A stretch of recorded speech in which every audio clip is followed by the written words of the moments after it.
Hi hello ನಮಸ್ತೆ welcome to ಸಾಕ್ಷ್ಯ media YouTube channel. ಸರ್ಕಾರದಿಂದ ಇದೀಗ ಹೊಸ ಯೋಜನೆಯೊಂದು ಬಂದಿದೆ. ಕಾರು ಟ್ಯಾಕ್ಸಿ ಏನಾದರೂ ನೀವು ಖರೀದಿ ಮಾಡ್ತಾ ಇದ್ದೀರಾ ಅಂತಂದ್ರೆ ಸರ್ಕಾರದಿಂದ ನಿಮಗೆ 4 ಲಕ್ಷ ರೂಪಾಯಿ ಸಹಾಯಧನವನ್ನು ಇದೀಗ ನೀಡ್ತಾ ಇದ್ದಾರೆ. ಹೌದು, ನೀವೇನಾದರೂ ಇದೀಗ ಸ್ವಂತ ಉದ್ಯೋಗವನ್ನ ಆರಂಭಿಸಬೇಕು ಅಂದ್ಕೊಂಡಿದ್ರೆ ಈ ಒಂದು ಯೋಜನೆಯ ಮೂಲಕ ಇದರ ಒಂದು ಲಾಭವನ್ನ ಪಡೆದುಕೊಳ್ಬಹುದು.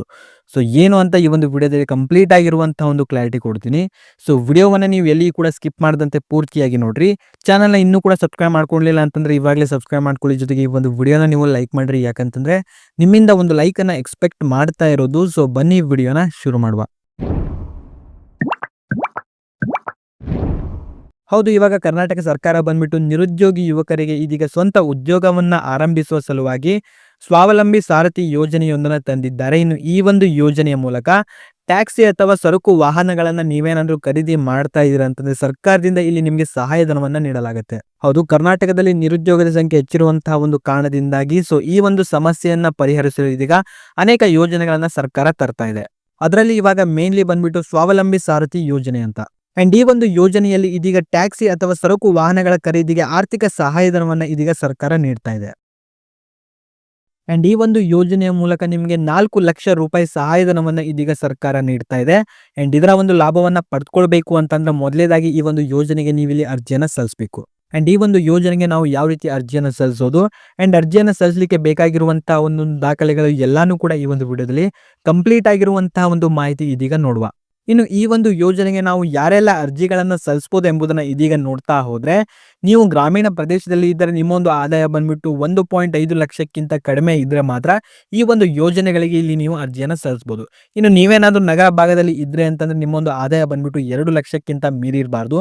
ಅದಕ್ಕಿಂತ ಕಡಿಮೆ ಇತ್ತು ಅಂತಂದ್ರೆ ಈ ಒಂದು ಯೋಜನೆಯ ಲಾಭವನ್ನ ಪಡಿಬಹುದು. ಅಂಡ್ ನಿಮ್ಮ ಒಂದು ಕುಟುಂಬದಲ್ಲಿ ಇಲ್ಲಿ ಯಾರಾದ್ರೂ ಸರ್ಕಾರಿ ಅಥವಾ ಅರೆ ಸರ್ಕಾರಿ ಉದ್ಯೋಗವನ್ನ ಹೊಂದಿದ್ರೆ ಇದರ ಒಂದು ಲಾಭ ನಿಮಗೆ ಸಿಗೋದಿಲ್ಲ. ಇನ್ನು ಅರ್ಜಿದಾರನ ವಯಸ್ಸು ಬಂದ್ಬಿಟ್ಟು 20 ವರ್ಷಕ್ಕಿಂತ ಜಾಸ್ತಿ ಹಾಗೂ 56 ವರ್ಷಕ್ಕಿಂತ ಕಡಿಮೆ ಇದ್ರೆ ಮಾತ್ರ ಈ ಒಂದು ಯೋಜನೆಯ ಲಾಭವನ್ನ ಪಡಿಬಹುದು.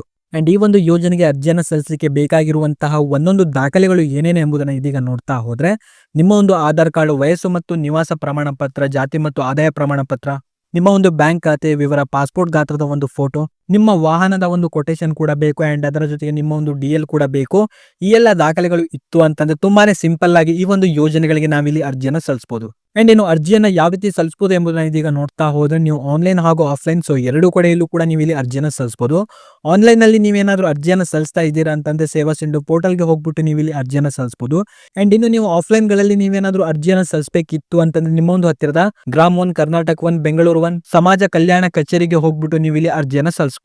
ಇವಾಗ ನೀವೇನಾದ್ರೂ ಇಲ್ಲಿ ಆನ್ಲೈನ್ ನಲ್ಲಿ ಅರ್ಜಿಯನ್ನು ಸಲ್ಲಿಸ್ತಾ ಇದ್ದೀರಾ ಅಂತಂದ್ರೆ ಇದರ ಒಂದು ಲಿಂಕ್ ಅನ್ನ ಈ ಒಂದು ವಿಡಿಯೋದ ಡಿಸ್ಕ್ರಿಪ್ಷನ್ ಕೊಟ್ಟಿರ್ತೀನಿ. ಆ ಒಂದು ಲಿಂಕ್ ಮೇಲೆ ನೀವು ಕ್ಲಿಕ್ ಅನ್ನ ಮಾಡಬೇಕು. ಕ್ಲಿಕ್ ಅನ್ನ ಮಾಡಿದ ನಂತರ ಪೇಜ್ ನಿಮಗೆ ಈ ರೀತಿ ಡಿಸ್ಪ್ಲೇ ಆಗುತ್ತೆ. ಜಸ್ಟ್ ನೀವು ಅಲ್ಲಿ ಕೆಳಗಡೆ ಸ್ಕ್ರೋಲ್ ಮಾಡ್ತಾ ಬನ್ನಿ, ಅಲ್ಲಿ ನಿಮಗೆ ನೋಡ್ತಾ ಇರಬಹುದು ಅರ್ಜಿ ಲಿಂಕ್ ಅಂತ ಇದೆ. ಅದ್ರ ಮೇಲೆ ಇವಾಗ ನೀವು ಕ್ಲಿಕ್ ಅನ್ನ ಮಾಡಬೇಕು. ಕ್ಲಿಕ್ ಅನ್ನ ಮಾಡಿದ ನಂತರ ನಿಮಗೆ ಪೇಜ್ ಬಂದ್ಬಿಟ್ಟು ಈ ರೀತಿ ಡಿಸ್ಪ್ಲೇ ಆಗುತ್ತೆ. ಇವಾಗ ನೀವು ಜಸ್ಟ್ ಅಲ್ಲಿ ಕೆಳಗಡೆ ಸ್ಕ್ರೋಲ್ ಮಾಡ್ತಾ ಬನ್ನಿ, ಅಲ್ಲಿ ನಿಮಗೆ ನೋಡ್ತಾ ಇರಬಹುದು ಸ್ವಾವಲಂಬಿ ಸಾರಥಿ ಯೋಜನೆ ಅಂತ ಇದೆ. ಅಲ್ಲಿ ನಿಮಗೆ ಹೆಚ್ಚಿನ ವಿವರ ಅಂತ ಇದೆ. ಅದ್ರ ಮೇಲೆ ಇವಾಗ ನೀವು ಕ್ಲಿಕ್ ಅನ್ನ ಮಾಡಬೇಕು. ಅಂಡ್ ಅಲ್ಲಿ ನಿಮಗೆ ಕೆಳಗಡೆ ನೋಡ್ತಾ ಇರಬಹುದು ರೆಡ್ ಕಲರ್ ಅಲ್ಲಿ ಹೈಲೈಟೆಡ್ ಮಾಡಿ ಡಿಸ್ಪ್ಲೇ ಆಗ್ತಾ ಇದೆ, ಸೇವಾ ಸಿಂಧುವಿನಲ್ಲಿ ಅರ್ಜಿಯನ್ನು ಸಲ್ಲಿಸಿ ಅಂತ ಇದೆ. ಅದ್ರ ಮೇಲೆ ನೀವು ಕ್ಲಿಕ್ ಅನ್ನ ಮಾಡಿದ್ರೆ ಆಯ್ತು. ತುಂಬಾನೇ ಸಿಂಪಲ್ ಆಗಿ ಈ ಒಂದು ಯೋಜನೆಗೆ ಅರ್ಜಿಯನ್ನು ಸಲ್ಲಿಸಿ ಇದರ ಒಂದು ಲಾಭವನ್ನ ನೀವು ಕೂಡ ಪಡೆದುಕೊಳ್ಬಹುದು. ಇದು ಬಂದ್ಬಿಟ್ಟು ಹೊಸ ಯೋಜನೆ ಆಗಿರೋದ್ರಿಂದ ನಿಮ್ಮ ಒಂದು ಸ್ನೇಹಿತರಿಗೆ ಹಾಗೂ ನಿಮ್ಮ ಬಳಿ ಇರುವಂತಹ ಕೆಲವೊಂದು ವಾಟ್ಸ್ಆಪ್ ಗ್ರೂಪ್ ಗಳಲ್ಲಿ ಆದಷ್ಟು ಈ ಒಂದು ವಿಡಿಯೋನ ನೀವು ಶೇರ್ ಮಾಡಿ. ಇದಾಗಿತ್ತು ಈ ಒಂದು ವಿಡಿಯೋದಲ್ಲಿ ಇದ್ದಂತ ಕೆಲವೊಂದು ಮಾಹಿತಿ. ವಿಡಿಯೋ ಇಷ್ಟ ಆಗಿದ್ರೆ ವಿಡಿಯೋನ ಲೈಕ್ ಮಾಡ್ಕೊಡ್ರಿ. ಚಾನಲ್ ಇನ್ನೂ ಕೂಡ ಸಬ್ಸ್ಕ್ರೈಬ್ ಮಾಡದೆ ನೋಡ್ತಾ ಇದ್ರೆ ಕೂಡಲೇ ಸಬ್ಸ್ಕ್ರೈಬ್ ಮಾಡ್ಕೊಳ್ಳಿ. ಹಾಗೂ ಈ ಒಂದು ವಿಡಿಯೋವನ್ನ ನೀವು ನೋಡಿದಕ್ಕೆ ಧನ್ಯವಾದಗಳು.